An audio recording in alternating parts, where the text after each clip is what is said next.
Thank you very much for Melinda. Actually, you know, it's only a week ago, you know, when there's a saying about when weeks become days and months become weeks. And it's hard to believe that the Southport attack took place just over a week ago. And it's hard to believe that it was only last Sunday when we were at the hotel in Rotherham and it was attacked. And, you know, we want to say very loud and clear, refugees are welcome here, and we want to change the narrative. We're sick to the back teeth of being told that refugees are a problem. They are not.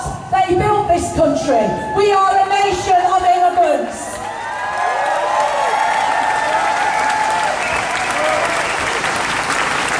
Our next speaker, I want to give him a fantastically warm welcome. It is Maulana Shoaib Desai, and he has been an inspiration to many of us. And I would say no more, and I'll just pass over, and big round of applause.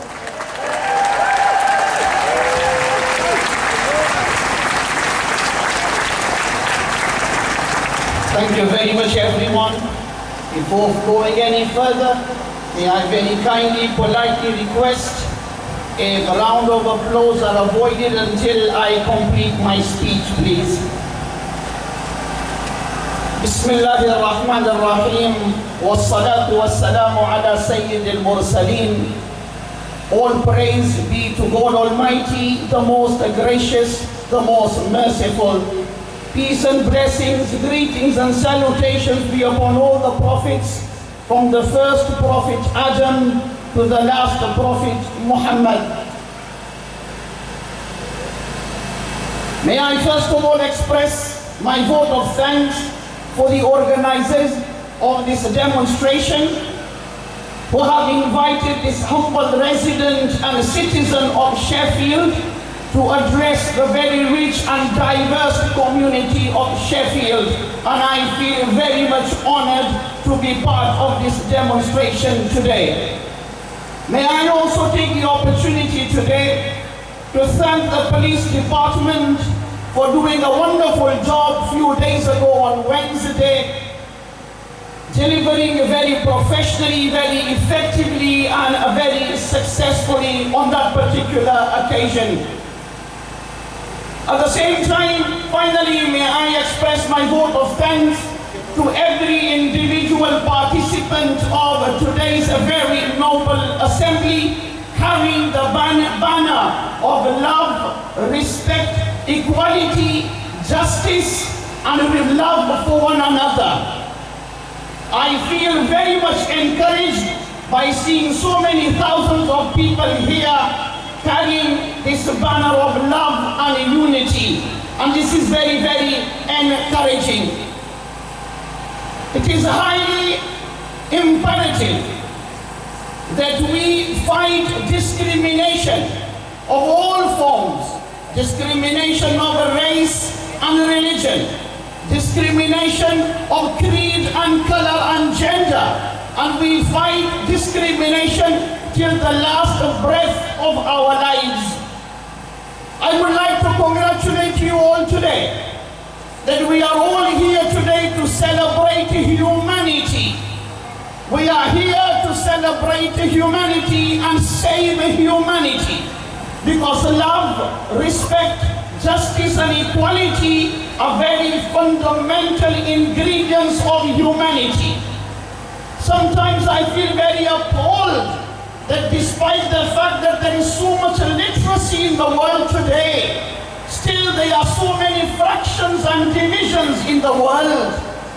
University of Sheffield and Hallam University are only good enough if they can manufacture graduates who know how to live with one another, show respect and tolerance for one another, then only these universities are good and useful and beneficial, as this knowledge is the most fundamental how to live on this planet, share the human planet with respect and love.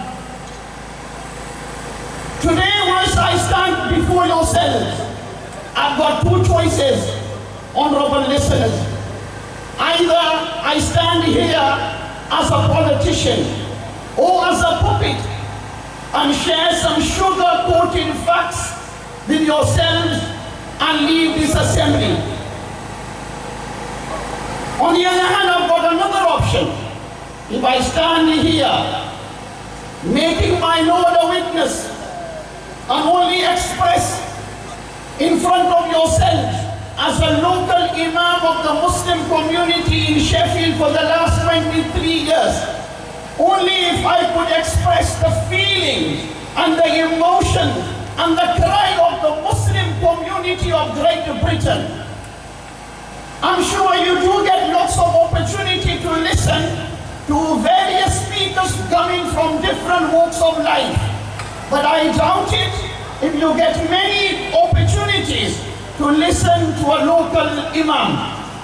Today I take my pleasure and honor to express myself as a local imam of a Muslim community, echoing the concerns and the cry of especially the practicing Muslim community of Great Britain. Where can I start? A very important agenda of today's demonstration is Islamophobia. And I will be the right person befitting to touch on this subject. The subject is sensitive. However, I hope and I request you will bear patience with myself. I would like you all to know that the British Muslim community, they love this country.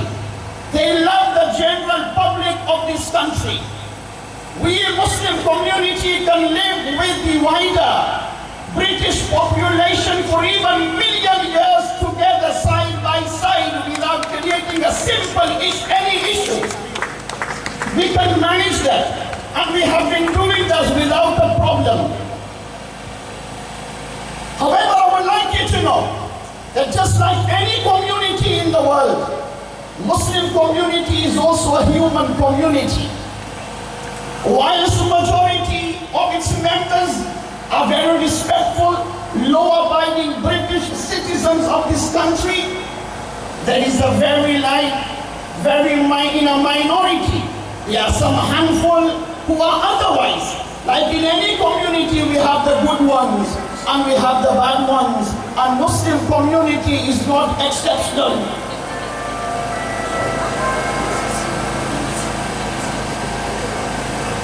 Hence, I would like to mention that yes, the other thing I wanted to also mention, it's important that we differentiate between Islam and the Muslims.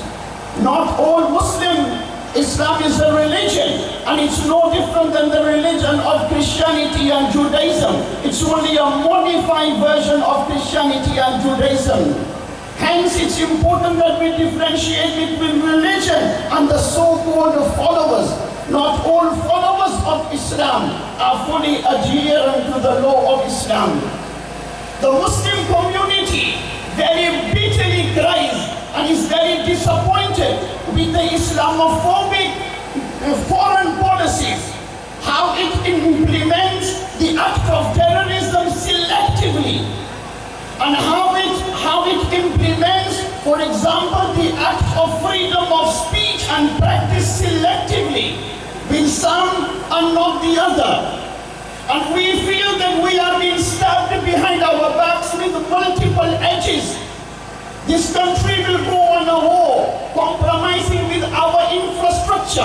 Then we are forced to see the trauma of thousands of Muslims who are our brothers and sisters being killed and butchered in various countries. Then there will be a backlash. In a backlash, you will have some idiots who will carry out atrocities on our soil. We definitely condemn them. However, that is only a backlash. And its consequences we have to now face again. Time is limited, I'm not allowed to speak any further. Otherwise, I wanted to really express myself. What is the real cry from the mosques? And what is the real cry from our Muslim community? But maybe another occasion, I will highlight.